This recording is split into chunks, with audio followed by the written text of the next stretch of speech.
For 6 years, I was the model employee. First one in, last one out. I never missed a deadline, never called in sick, never said no. I was the guy they called at 2 in the morning when the servers went down. The one who flew across the country on Christmas Eve to save a deal. I gave them everything. And they repaid me by giving my promotion to the boss's nephew, a 24-year-old kid who couldn't tell a spreadsheet from a bedsheet.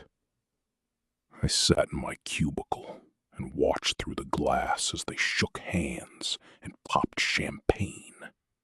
6 years of my life, and they didn't even have the decency to tell me to my face. I found out from a company-wide email. That was the moment something inside me snapped. Not in a loud way, not in a way anyone could see. It was quiet, cold, like a switch being flipped in a dark room. I smiled. I congratulated the kid. I shook his hand and told him he'd do great. And then I went home and started planning. See, being the perfect employee for 6 years means you know where every skeleton is buried. You know which contracts were signed under the table. You know which safety inspections were faked. You know which clients were being double billed. I spent 2 months compiling everything into a neat little package. Every document, every email, every recorded phone call I'd been smart enough to save. I didn't go to my boss. I didn't go to HR.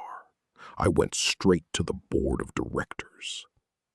I walked into that boardroom on a Tuesday morning with a folder 3 inches thick. I laid it all out. Every dirty deal, every violation, every lie. And I watched the color drain from their faces one by one. My boss was terminated that afternoon. The nephew was gone by Wednesday. And by Friday, I had a new title, a corner office, and a 40% raise. They crossed the line thinking I had nowhere else to go. They forgot that the quiet ones are always watching, always listening, always keeping score. I adjusted my tie in the reflection of the glass doors as I walked out into the morning sun. Behind me, I could hear the panic setting in. But that wasn't my problem anymore. I was the perfect employee, until they made me something better, a perfect strategist.